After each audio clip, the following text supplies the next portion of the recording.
Bonjour à tous et bienvenue en direct sur les chaînes parlementaires. Dernière journée de vœux pour François Hollande avant de présenter ce soir ses vœux aux parlementaires.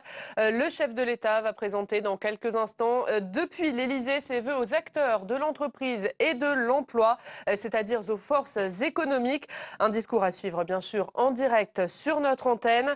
Vous le voyez sur ces images, les ministres qui sont déjà installés, le chef de l'État qui ne devrait plus tarder.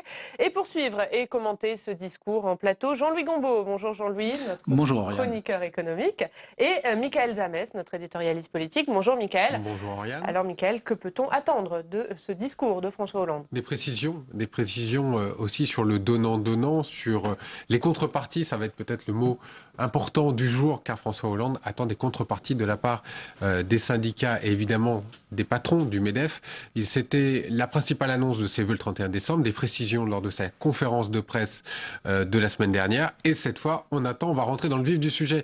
C'est pas du gagnant-gagnant, c'est peut-être du gagnant-perdant pour certains, mais c'est en tout cas les contreparties aujourd'hui sont très attendues pour le président de la République et aussi certainement aller un petit peu plus loin dans ce pacte de responsabilité pour les explications, car il y a toujours un besoin d'explications. Sur ce pacte de responsabilité, Jean-Louis, une réunion ministérielle a eu lieu ce matin à 8h30 à l'Élysée. François Hollande va ce matin lancer officiellement ce pacte. Alors il va lancer le pacte. Le problème, c'est je pense qu'il ne donnera pas des précisions importantes là-dessus. Il faut qu'il lance d'abord le cadrage de cette opération. Alors il faut bien voir que jusqu'à présent, il a plutôt réussi son coup dans l'idée je veux des transformations structurelles avec l'accord des partenaires sociaux.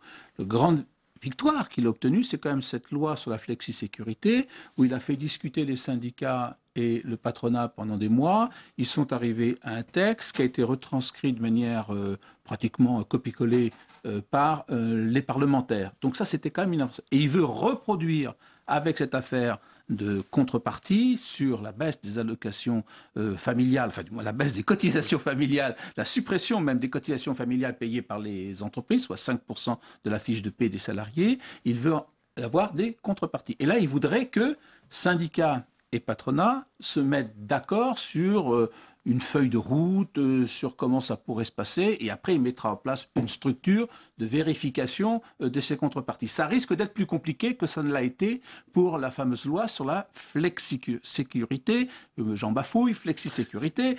Ça risque plus compliqué, pourquoi? Parce qu'on voit bien que les syndicats sont très réticents. Donc il va s'adresser à eux tout à l'heure. Ils sont très réticents. L'interview de M. Maïs ce matin dans le quotidien Les Échos.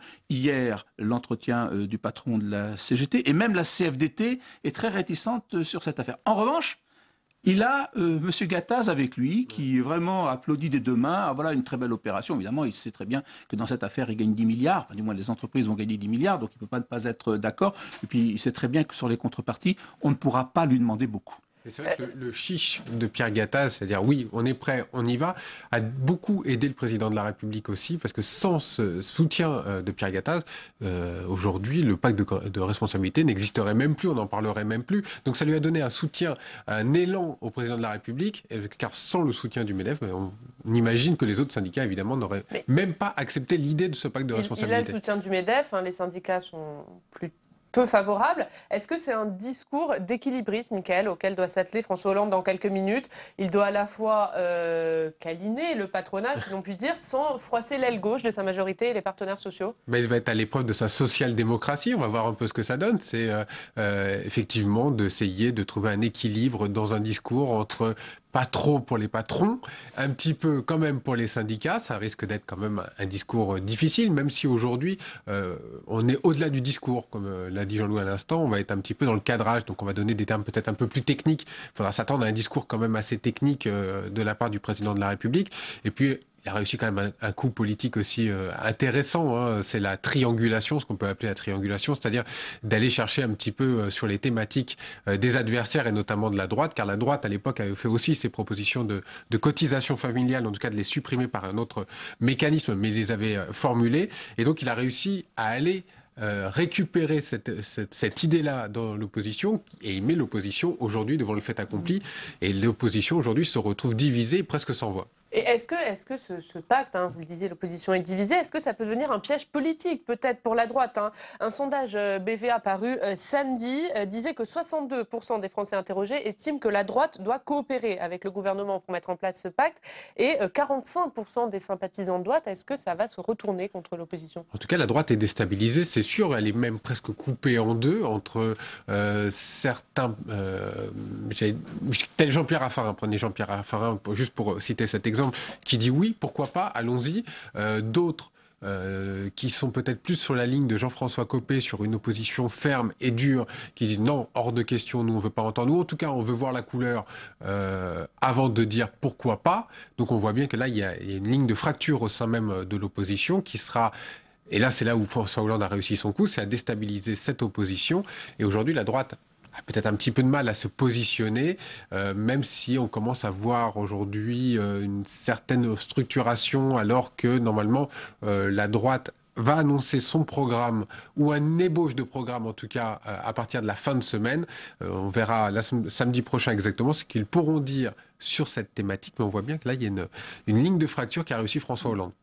Il a divisé l'opposition. Alors, il faut bien voir qu'en politique, on ne peut pas faire plaisir à tout le monde. Le problème, c'est de faire plaisir au plus grand nombre. Et dans cette histoire, je pense que François Hollande a assez bien joué. Parce que vraiment, il enquiquine la droite, mais en même temps, effectivement, il y a un problème avec la gauche du Parti socialiste. Parce qu'il a certes socialiste. divisé l'opposition, mais il a surtout divisé sa majorité, François Hollande. Voilà, alors diviser peut-être pas autant, mais en tout cas mettre des fissures par-ci par-là, et notamment le soutien de M. Gattaz, quelque part l'avantage évidemment dans la mise en œuvre de son affaire, mais d'un autre côté, dans la gauche du Parti socialiste, ça donne un argument. Regardez, après le CICE 20 milliards, maintenant la baisse de charges sur les cotisations familles des entreprises 10 milliards de plus, on n'est pas là pour faire la politique des patrons, enfin je vous fais pas la chanson. Donc il y a ça. Et en plus, par rapport à la droite, ce qui est très intéressant, c'est c'est vrai, comme l'a dit Mickaël tout à l'heure, la droite avait dit, mais enfin, on va baisser les cotisations famille, c'était dans le programme, ça avait même été voté par le Parlement, et détruit par la gauche quand elle était arrivée, annulé. Seulement, au cours de la droite, qu'est-ce qu'elle avait dit? Elle avait dit, je baisse les cotisations famille et j'augmente la TVA, donc j'augmente les impôts.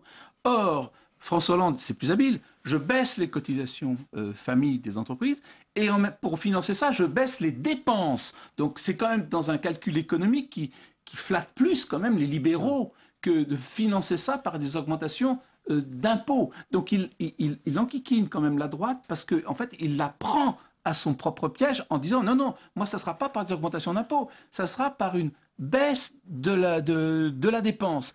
Par contre, ça ne fait pas plaisir à la gauche de ce parti. Le problème, c'est que je pense que le président de la République maîtrise beaucoup plus, en fin de compte, la gauche, parce que les parlementaires de gauche dépendent beaucoup de lui, en réalité. Donc, ils vont protester, mais tout ça va finir par rentrer dans l'ordre, alors que la droite, ça laissera des traces. Oui, il y aura un vote de confiance à l'Assemblée nationale qui sera très important.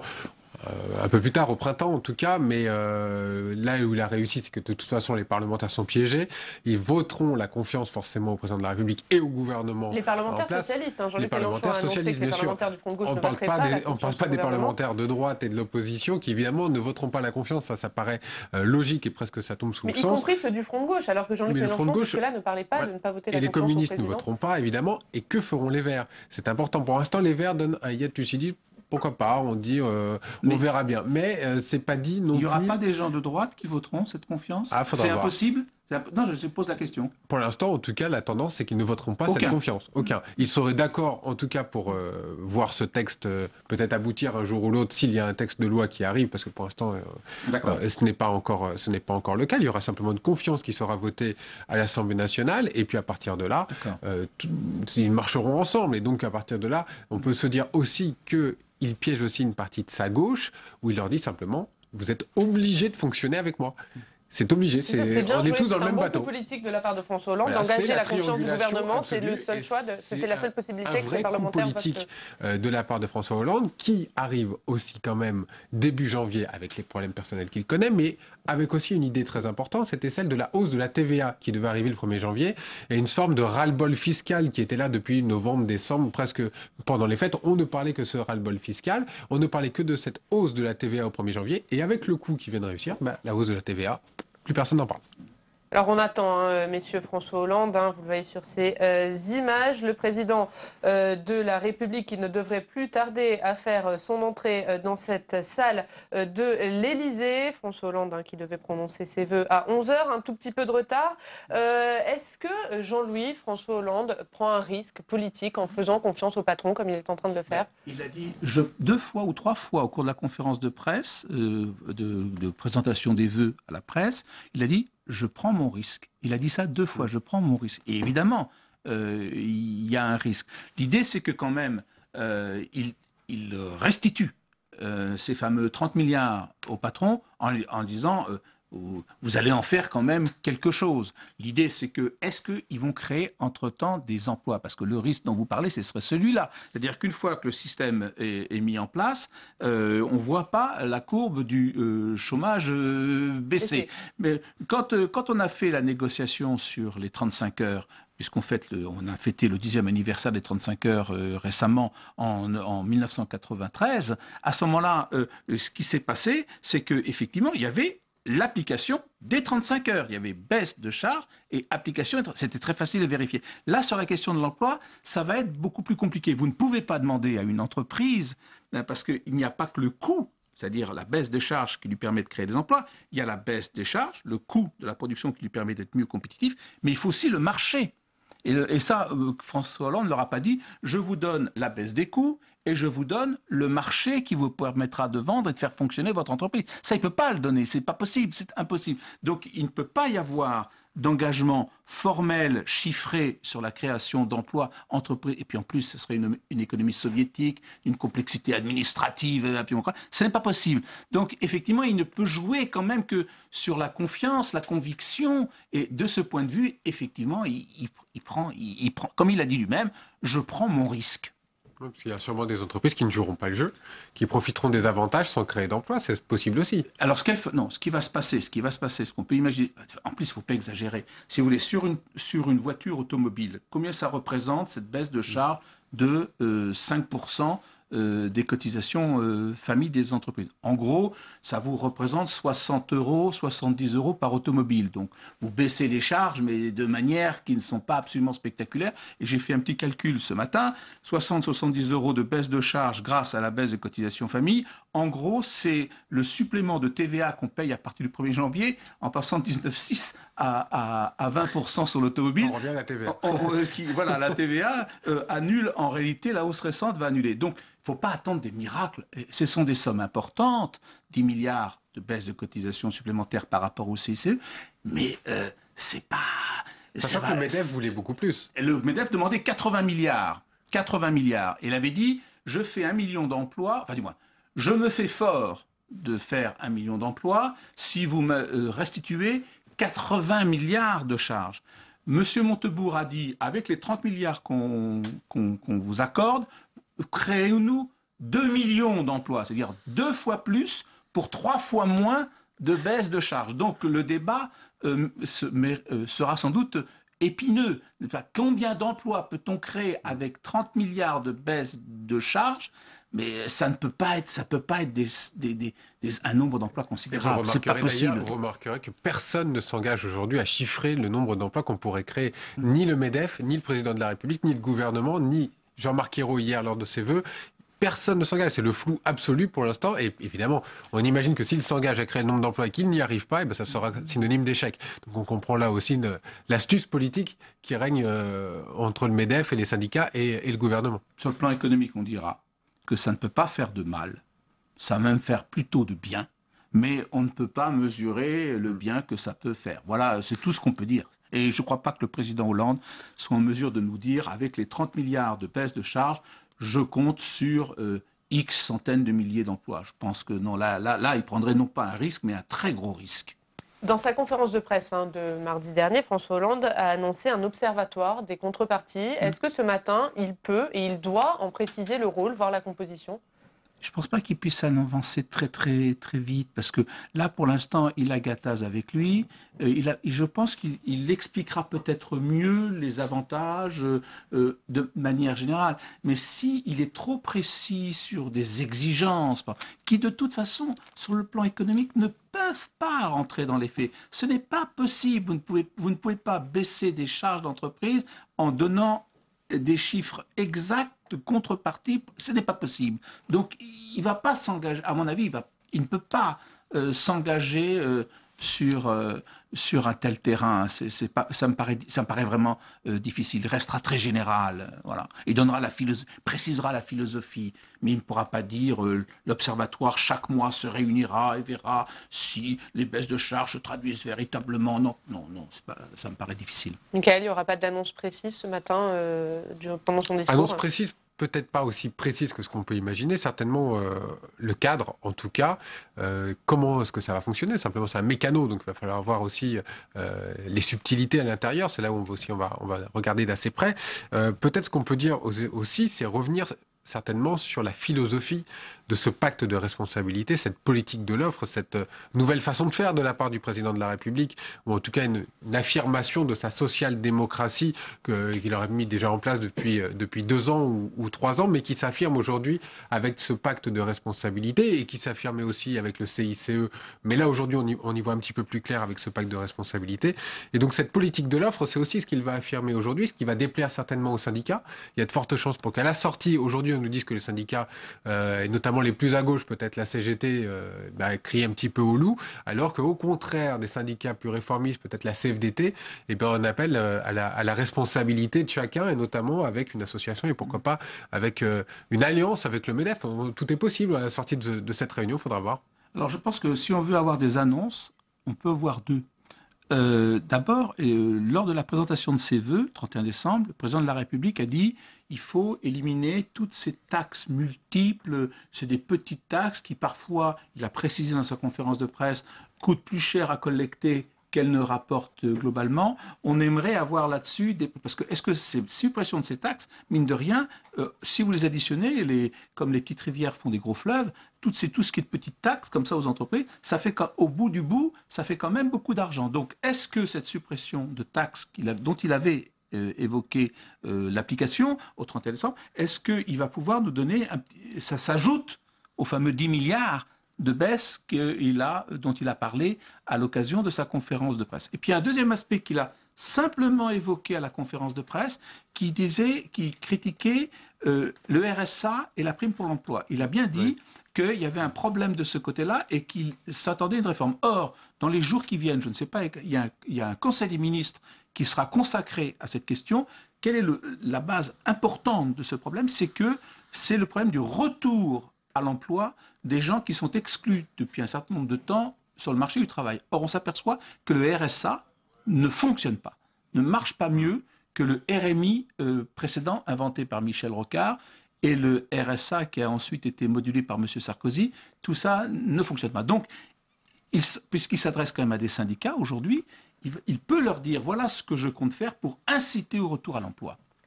Le président de la République, qui ne devrait plus tarder à faire son entrée dans cette salle des fêtes. Voilà. Il vient d'arriver au pupitre. Je vous laisse donc suivre en direct sur les chaînes parlementaires ses vœux aux acteurs de l'entreprise et de l'emploi. Et on se retrouve juste après pour les analyser. Monsieur le Premier ministre, Mesdames, Messieurs les membres du gouvernement, Monsieur le Président du Conseil économique, social et environnemental, Mesdames et Messieurs qui représentez les forces vives de notre pays, soit parce que vous animez des organisations professionnelles, des entreprises, grandes, moyennes, petites, soit parce que vous représentez des salariés ou le monde du travail. Si nous sommes rassemblés aujourd'hui, c'est pour une cérémonie de vœux.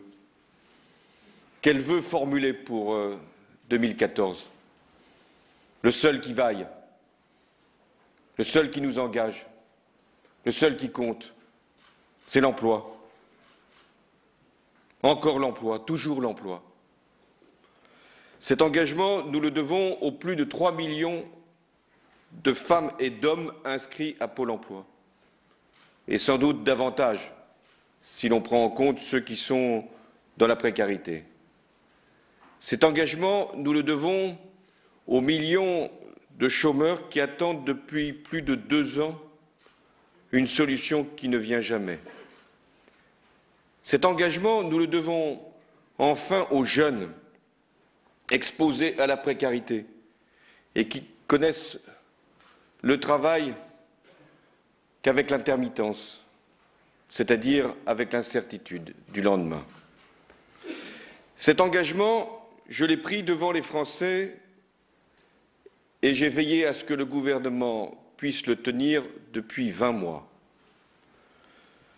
Si je regarde les choses autant qu'il est possible, avec lucidité, avec objectivité, tout a été fait depuis 20 mois pour mobiliser tous les instruments. Nous les connaissons. Les emplois d'avenir, les contrats aidés, les contrats de génération, le plan de formation pour les emplois non pourvus. Nous avons pris des mesures efficaces sur le plan économique, même dans un contexte difficile. L'introduction du crédit impôt compétitivité emploi, la mise en place de la Banque publique d'investissement, le fonds de résistance économique pour venir en soutien aux entreprises les plus en difficulté, pour n'abandonner personne dès lors qu'il y a une possibilité, une solution qui s'esquisse pour la reprise. Nous avons fait aussi en sorte d'appliquer l'accord interprofessionnel sur la sécurisation de l'emploi, dont nous voyons les premiers effets. Nous avons fait le choix aussi d'une méthode, celle du dialogue social. Et elle a fait ses preuves, puisque en 1 an, 4 grands accords ont été signés, pas par tous, mais avec toujours la participation des grandes confédérations, et avec l'idée de faire avancer le progrès. Il y a d'abord eu l'accord sur la sécurisation de l'emploi, ensuite la qualité de vie au travail, le contrat de génération, et plus récemment la formation professionnelle. Il y a eu aussi parallèlement 200 accords au niveau des branches professionnelles, ce qui est très significatif et prouve l'esprit de responsabilité des partenaires sociaux. Alors, nous pourrions nous en arrêter là et considérer que ce qui a été accompli doit être simplement poursuivi. Je pourrais également prétendre que jamais autant de réformes ont été menées en si peu de mois, et des réformes structurelles. Mais je préfère, je vous l'ai dit, regarder la réalité en face. Et en ce début d'année, la croissance est faible, trop faible, pour créer durablement des emplois. Le chômage a été stabilisé, même avec une croissance faible, pour ne pas dire quasi nulle. Mais la baisse qui est attendue doit maintenant être effective. C'est maintenant que tout se joue. Je vais poser la question simplement. Où la confiance revient, et alors les investissements et les embauches repartiront plus vite et plus vigoureusement.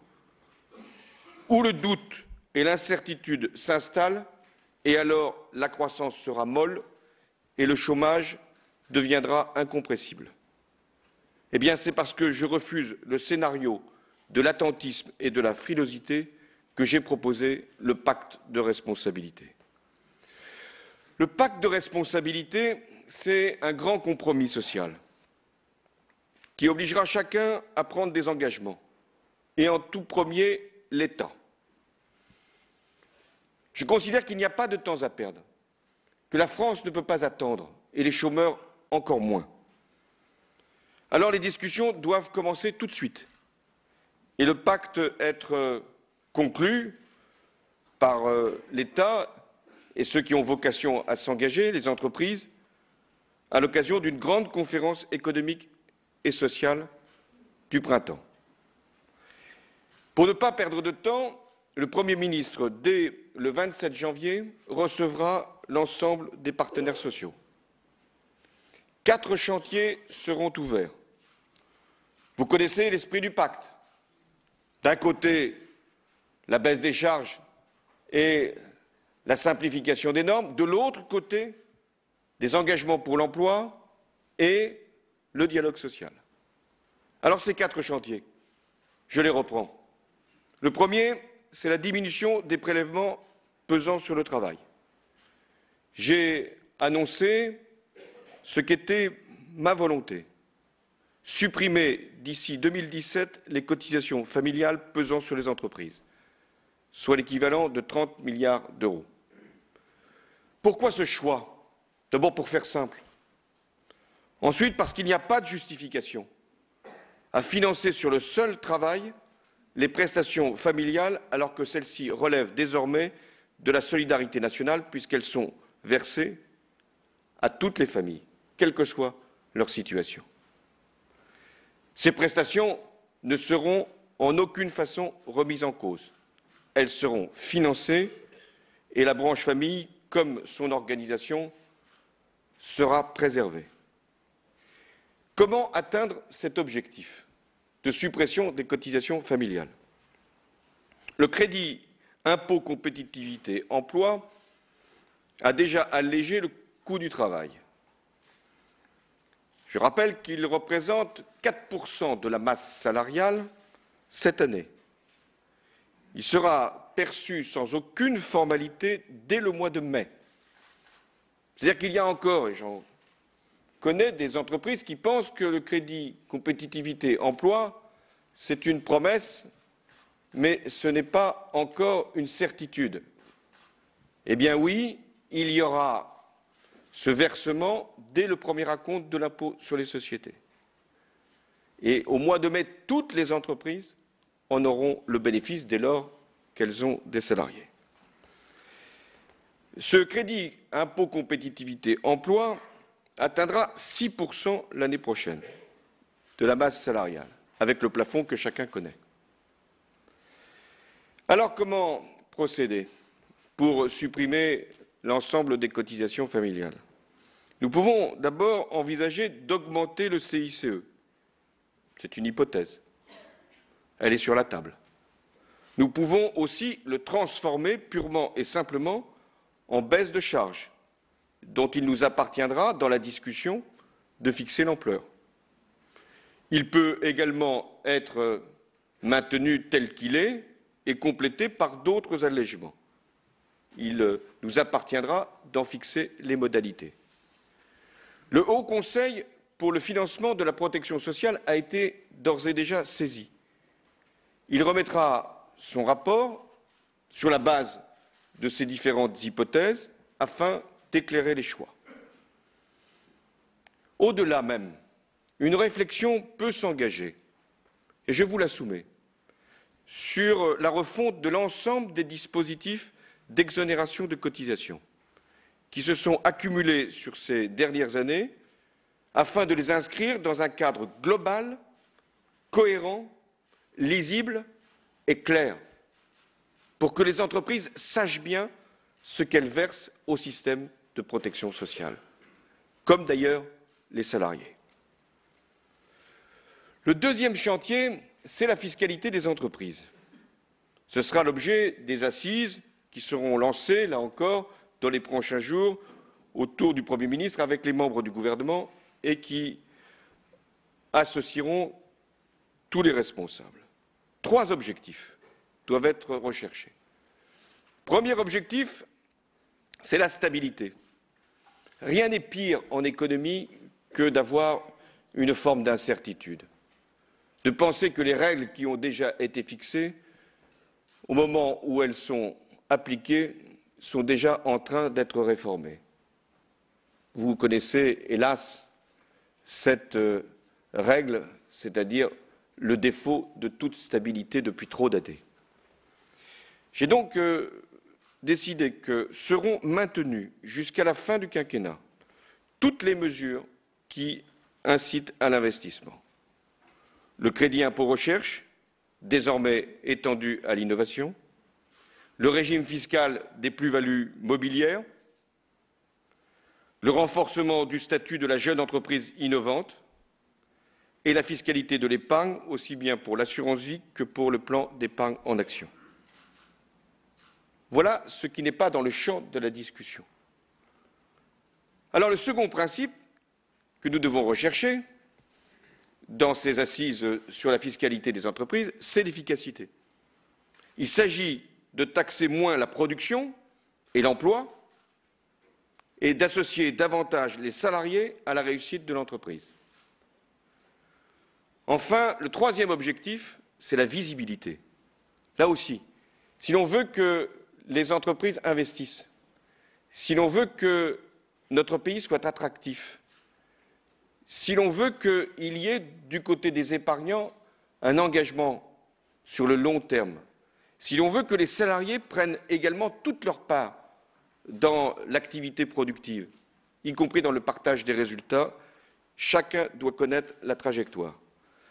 Celle-ci sera fixée pour l'évolution des prélèvements, d'ailleurs aussi bien pour les entreprises que pour les ménages, jusqu'en 2017, avec la perspective d'une harmonisation avec nos plus grands voisins européens à l'horizon 2020. Et une première étape interviendra dès 2015.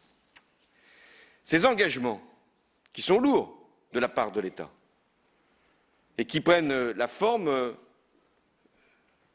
de baisse de cotisations, voire de suppression, et de maîtrise de la fiscalité, ne seront pas financés par un transfert vers les ménages. Je m'y refuse, au regard des efforts qui ont été demandés depuis 18 mois pour le rétablissement des comptes publics. Que les choses soient donc bien claires, ici comme au-delà de cette salle. Ce sont sur les dépenses publiques que nous devons faire les efforts indispensables pour faire le chemin ensemble. Mais pas n'importe comment, pas n'importe où et pas sur n'importe qui. L'enjeu, c'est de préserver notre modèle social et la qualité de nos services publics. Mais c'est aussi de faire toutes les économies qui sont possibles. Le troisième chantier, c'est celui de la simplification. L'objectif, c'est d'en finir avec ce qu'on a pu appeler un impôt papier, impôt d'ailleurs payé aussi bien par les entreprises que par les particuliers. C'est-à-dire toutes ces contraintes, lourdeurs, complexités qui font que nous mettons plus de temps pour embaucher, pour investir, parfois même pour consommer. Dès lors, si nous faisons cet effort de simplification, nous pouvons gagner des points de croissance sans qu'il en coûte quoi que ce soit à l'État, quoi que ce soit aux contribuables et quoi que ce soit aux fonctionnaires. Il s'agit tout simplement de nous faciliter la vie. Et ça suppose un changement de comportement, de mentalité, fondé sur un principe qui est simple, qui est celui de la confiance. Je fais confiance, je ne soupçonne pas, mais en revanche, il y a des contrôles qui se feront a posteriori. C'est la règle. On gagne du temps. Et si on gagne du temps, on gagne de la croissance, on gagne de l'emploi. Parce que ce qui était prévu d'être fait dans 2 ans ou dans 3 ans peut se faire dès à présent. Des décisions ont déjà été prises. Un projet de loi d'habilitation a été présenté en décembre devant le Parlement et il nous permettra d'agir par ordonnance.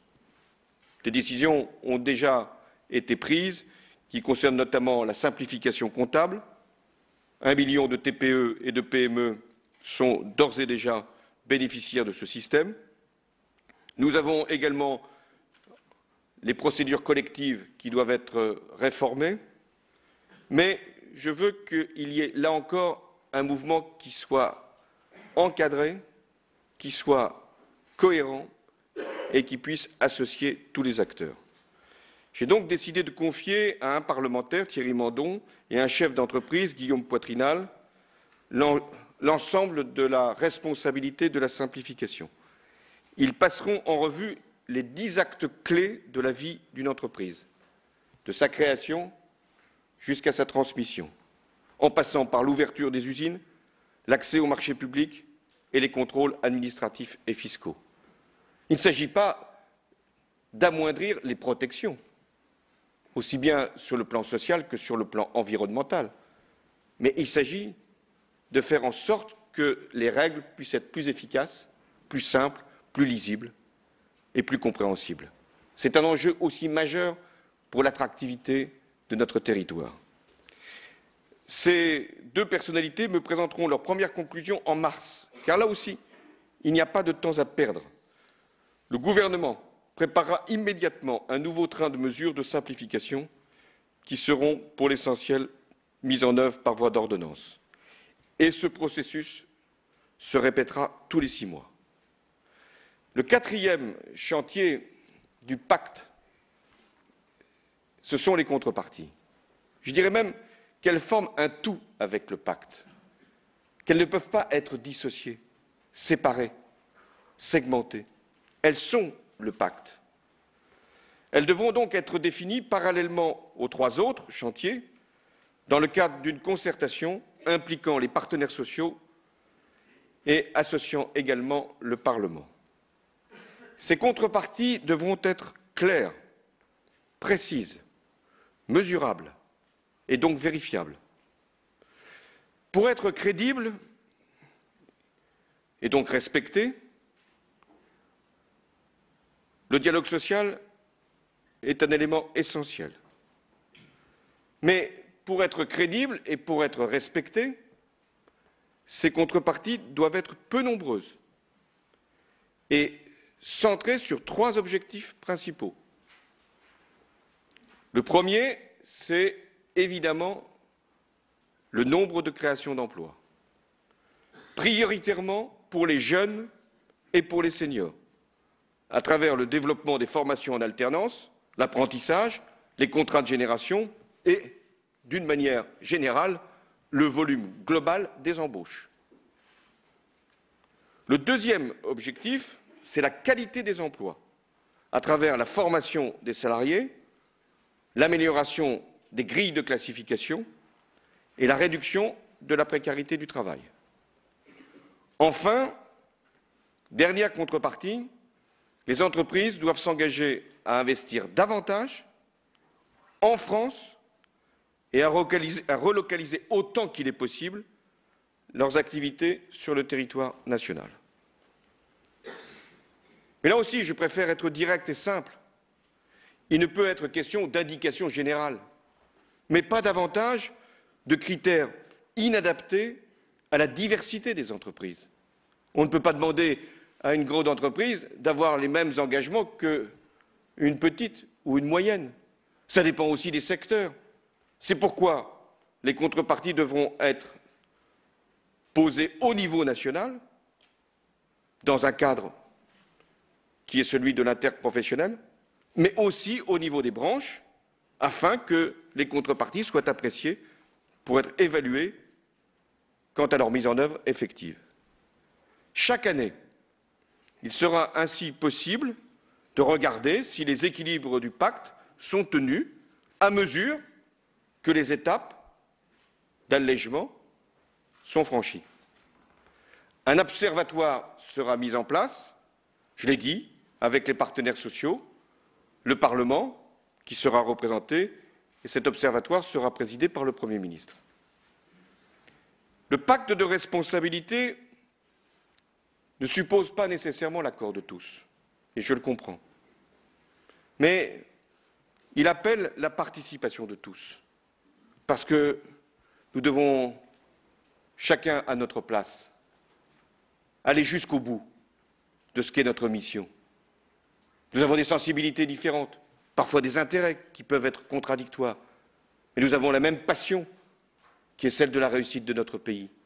C'est pourquoi chacun est appelé à y prendre sa part.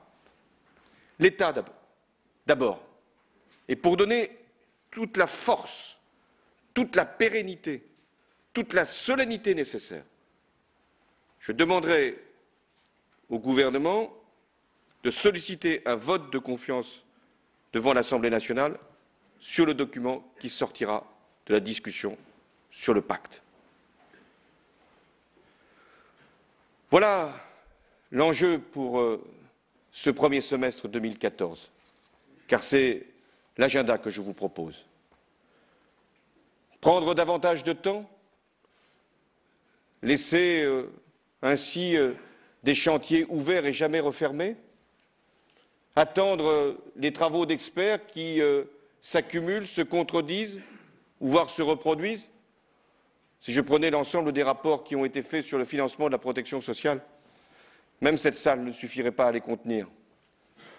Donc il y a un moment où il faut faire des choix. Et c'est ce que nous aurons à faire ensemble. C'est ça le calendrier que je mets devant vous, celui de l'agenda du pacte de responsabilité. Mais en 2014 peut s'ouvrir aussi une nouvelle phase de dialogue social. D'abord, il y a un rendez-vous immédiat qui est celui du renouvellement de la convention d'assurance chômage. L'objectif, même si ce sont les partenaires sociaux qui en ont la responsabilité, l'objectif, c'est de favoriser un meilleur accès des demandeurs d'emploi à la formation. C'est d'inciter davantage encore au retour vers l'emploi. Et c'est de consolider le régime sans renvoyer, ce serait trop facile, vers la solidarité nationale les chômeurs qui ne seraient plus indemnisés. Une fois cette négociation accomplie, peut s'ouvrir, et ce sont les partenaires sociaux qui en décideront, j'y suis pour ma part favorable, une négociation sur la qualité du dialogue social. Il s'agit de reprendre un chantier qui a été ouvert depuis plusieurs années, mais lui-même jamais conclu, sur la participation des salariés à la vie de l'entreprise, à travers notamment les institutions représentatives du personnel. Un document d'orientation sera proposé aux partenaires sociaux lors de la grande conférence du printemps, avec la perspective d'aboutir avant la fin de l'année. Quel est l'objectif? Un dialogue moins formel, mais plus efficace. Et une présence syndicale qui puisse être réelle dans l'ensemble des entreprises, afin que le dialogue puisse être noué. Et puis, il y a un débat que je veux ouvrir avec vous, l'ensemble des forces vives. C'est le grand débat national sur la France dans 10 ans. Parce que nous sommes tous concernés. La France dans 10 ans, ce n'est pas l'affaire simplement de l'État. La France dans 10 ans, elle sera ce que les entreprises auront fait de leur stratégie, de leur capacité à se déployer, de leur innovation. La France dans 10 ans, elle sera ce que les salariés français auront réussi par leur savoir-faire à inventer, à produire.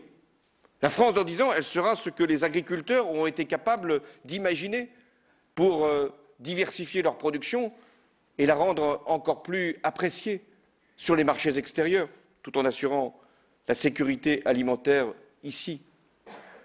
La France dans 10 ans, elle sera ce que les chercheurs, ce que les enseignants, ce que les grandes universités auront été capables de faire. La France dans 10 ans, elle sera ce que nous-mêmes, comme citoyens, nous aurons pu faire de la République. Être capables de donner la priorité à l'école, parce que c'est le lieu où se forment des citoyens de demain. Et hélas, un lieu où peut se nouer déjà les premières inégalités. Voilà pourquoi je souhaite que ce débat sur la France dans 10 ans soit mené largement. Le Commissariat général à la stratégie et à la prospective va bientôt présenter un document d'orientation.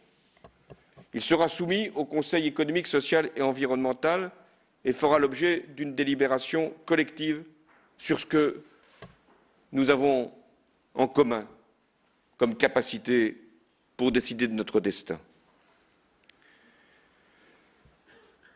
Il y a dans notre pays deux sentiments qui se font parfois violence entre eux.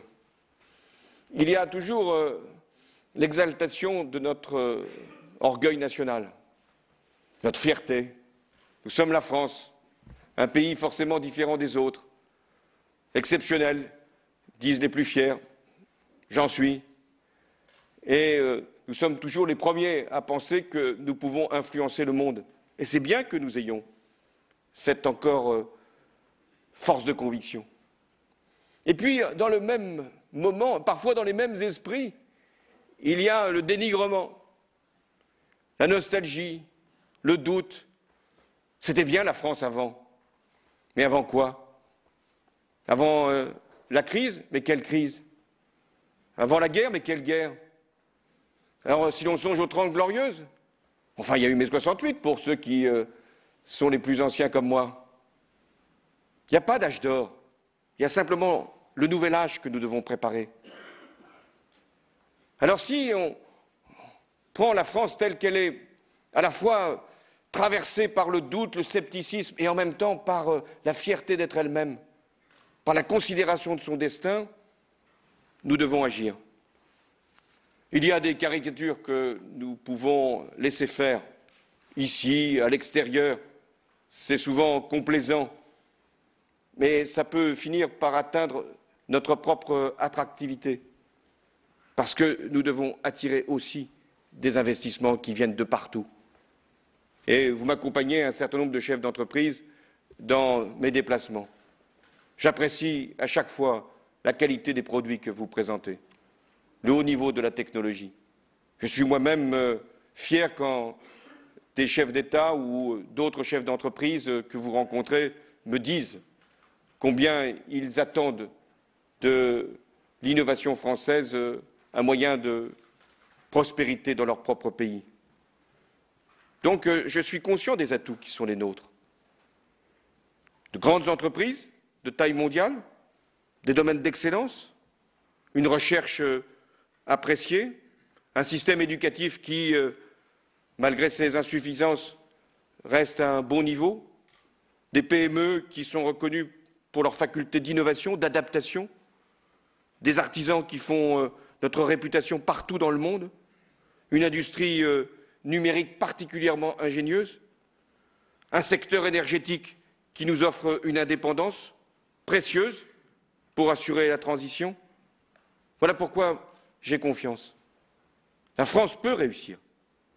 La France va réussir si elle se rassemble sur l'essentiel, sans rien occulter de nos différences, de nos sensibilités, je l'ai dit même, de nos intérêts qui peuvent parfois être contradictoires. Mais il y a un intérêt supérieur qui est celui du pays tout entier.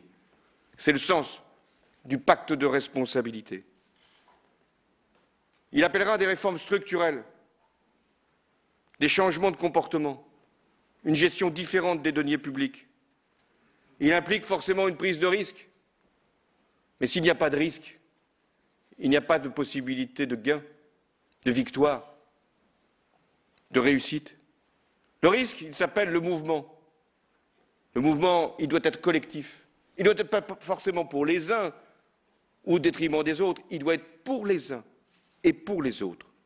Ce pari, il sera gagné si les engagements sont partagés, sont vérifiés et sont crédibles. Ce pari, il sera gagné si les partenaires sont respectés. Ce pari, il sera gagné si la parole de l'État se transforme en acte.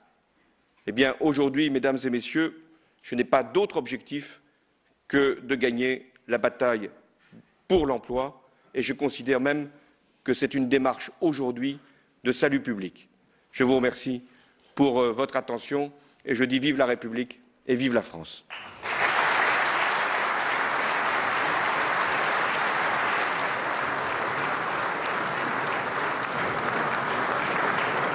François Hollande vient donc de présenter ses vœux aux forces économiques en direct de l'Élysée. Alors Mickaël, que peut-on retenir de ce discours du chef de l'État?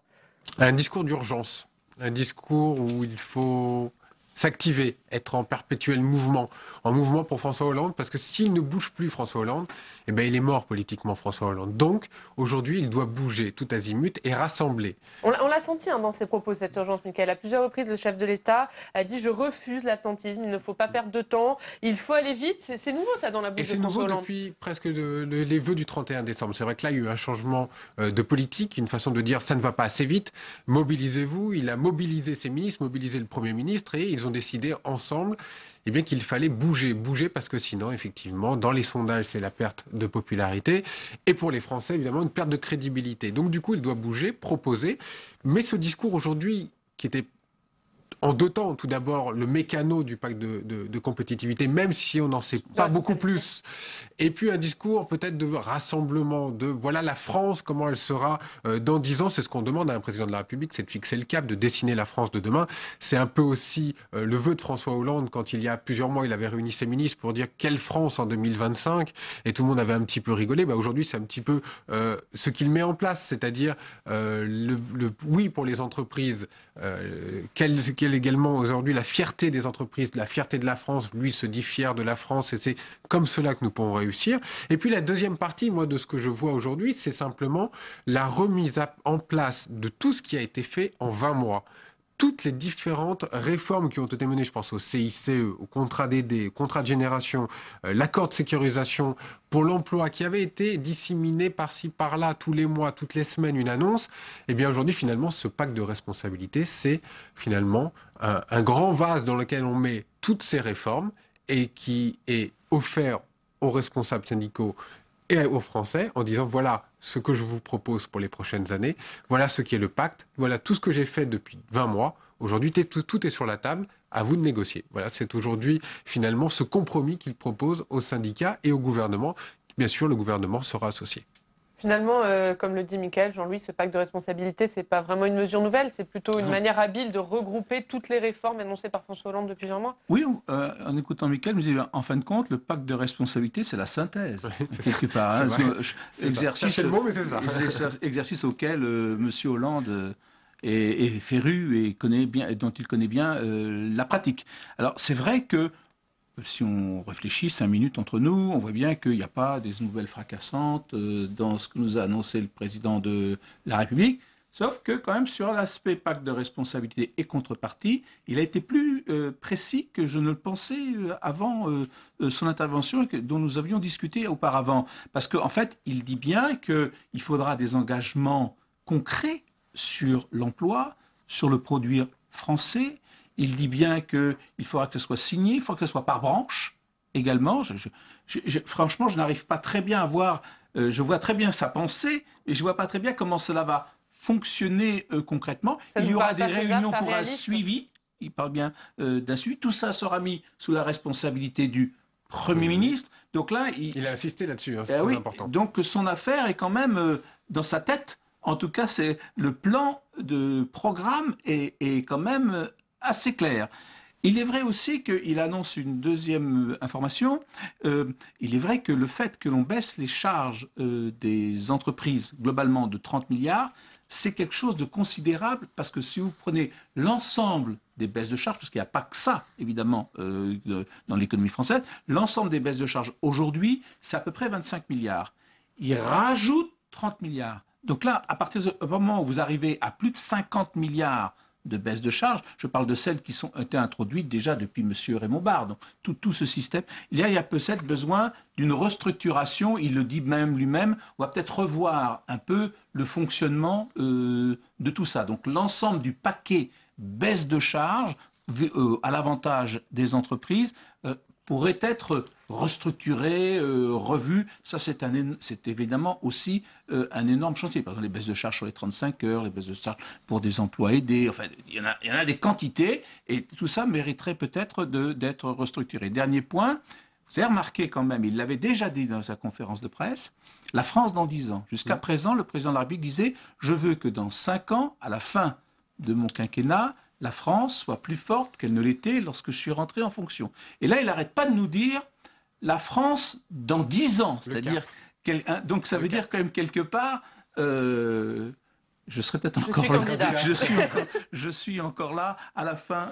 Je serai candidat Il y à a la peu fin de mon doute, il y a peu quinquennat. de doute aujourd'hui, même à Voilà. l'issue de la conférence de presse de François Hollande, on avait quasiment tous compris également qu'il serait candidat aux prochaines élections présidentielles. Ça fait peu de doute en tout cas. Là aussi où il faut parler, c'est qu'il y a mobilisation sur le chômage. Mais on ne parle plus de l'inversion de la courbe du chômage. C'est fini. On est passé sur autre chose. Aujourd'hui, c'est le pacte. Et tout est dans le pacte. Et cette inversion de la courbe du chômage se fera avec les syndicats, avec les entreprises et dans le pacte, encore une fois. Donc, tout est englobé dans ce pacte. On pourra tout y mettre. Et si ça ne marche pas, ce sera la faute du pacte et de ceux qui n'auront pas voulu que ça marche. Il ne parle plus de cette inversion, effectivement, comme le souligne Mickaël Jean-Louis. Il parle de bataille pour l'emploi. Il a dit lors de sa conférence de presse que la bataille pour l'emploi n'était pas gagnée. Il reconnaît finalement qu'il ne pourra pas tenir sa promesse. La promesse étant inversion de la courbe du chômage, fin 2013. Lundi, on va avoir les chiffres de décembre qui nous donneront le bilan global de 2013. Depuis l'arrivée de François Hollande, le chômage a augmenté de 300 000. Si on se tient à la catégorie A, si on se tient à toutes les catégories, ça fait à peu près 500 000. Et effectivement, le chiffre de lundi, je ne vois pas pourquoi enregistrerait une baisse qui lui permettrait d'avoir une petite bonne nouvelle. Donc, il ne va pas dire, voilà, on y est, puisque lundi, il risque d'être contredit. En fait, il est assez franc quand même dans son propos, parce qu'il dit, voilà ce que j'ai fait, flexi-sécurité, enfin, tout ça a été rappelé tout à l'heure par Mickaël, et il se rend compte que sa fameuse boîte à outils, parce qu'il avait beaucoup parlé de la boîte à outils, sa boîte à outils, la croissance est nulle. Il le dit, d'ailleurs, je crois, il dit au début, la croissance est, pour ne pas dire nulle, politiquement, ça ne marche pas, il y a une impopularité, il a besoin d'un coup d'accélérateur pour, évidemment, réanimer la conjoncture, parce que la France fait un taux de croissance quand même qui est inférieur à la moyenne de ses partenaires. Ça, c'est inquiétant. Et deuxièmement, remobiliser ses troupes. Donc il a un problème d'accélération politique et économique. Et effectivement, il s'est aperçu que c'était peut-être plus compliqué qu'il ne le croyait au départ. Cette inversion de la courbe du chômage qu'il avait prévu, non, ça s'est remis à plus tard. Il y a une crainte également dans l'entourage de François Hollande, quand on parle un petit peu avec eux, c'est le retour de la croissance dans d'autres pays. On a beaucoup parlé de l'Espagne ces derniers temps. La croissance revient petit à petit en Espagne. Et imaginons qu'elle revient plus fort en Espagne qu'en France. Et alors là, François Hollande aurait perdu son pari. Et donc, il y a une grande crainte de la part de son entourage, parce qu'on dit, ça sera un symbole, et du coup, on dira, regardez, l'Espagne, ça fonctionne, la France, ça ne marche pas et ça ne marchera pas. Donc, du coup, là, il serait pris presque en défaut sur sa politique de croissance. On est moins bon que les plus forts, c'est-à-dire les Allemands, sur la croissance, et on risque d'être moins bon sur les plus faibles, l'Espagne. Ce sera un déclassement de la France, là, quasiment. C'est vraiment un problème, et d'autant plus que Espagne et Allemagne sont dirigés quand même par des libéraux, des partis de droite. Donc, c'est pas bon. Donc, il y a incontestablement un besoin d'accélération. La boîte à outils qu'il a mise en place ne suffit pas. Et donc, il resynthétise le tout dans son pacte de responsabilité. Donc, il avait une boîte à outils. Maintenant, il a un couteau suisse, en quelque sorte, on peut dire la chose comme ça, et pour un peu redynamiser un peu son affaire. Un mot juste sur le CICE, Jean-Louis. On se demandait un peu ce qu'allait devenir le CICE. Et finalement, François Hollande a laissé toutes les options sur la table dans le discours. Oui, exactement. Ça, c'est important. On sans le demander, mais on avait quand même une réponse. C'est-à-dire qu'on disait, d'après ce qu'il a dit à la conférence de presse, ça veut dire que le CICE va disparaître au profit d'une baisse de charge globale. Il était moins net, là. Il a dit il y a différents dossiers sur la table, parce que le CICE, c'est un crédit d'impôt. Ce n'est pas exactement une baisse de charge qui permet une baisse des coûts. Bien sûr, ça représente 4% du salaire, mais ce n'est pas une baisse du coût de production. C'est une baisse, en réalité, de l'impôt sur les bénéfices des entreprises plafonné. Donc, ce n'est pas exactement la même chose. Et les entreprises préfèrent une baisse nette, celle qu'avait proposée M. Sarkozy, une baisse nette et précise des charges et donc de leurs coûts. Or, là, quand on regarde ce qu'il nous a dit aujourd'hui, ça fait partie c'est sur la table, c'est un d'autres éléments, mais il ne dit pas, par exemple, que la baisse de charge serait intégrée au CICE. Alors qu'on avait cru plutôt l'inverse, c'est-à-dire que le CICE serait fondu dans une baisse de charge. Et là, quelque part, il pose l'idée que ça pourrait être un élargissement du CICE. Donc, c'est pas net. Il dit à discuter. Très bien, merci beaucoup Jean-Louis, merci Mickaël. C'est donc la fin de ces vœux de François Hollande aux forces économiques. Dernière cérémonie de vœux pour François Hollande, ce sera ce soir à 19h30, le chef de l'État qui présentera ses vœux aux parlementaires. Merci à tous de nous avoir suivis et très bonne journée sur les chaînes parlementaires.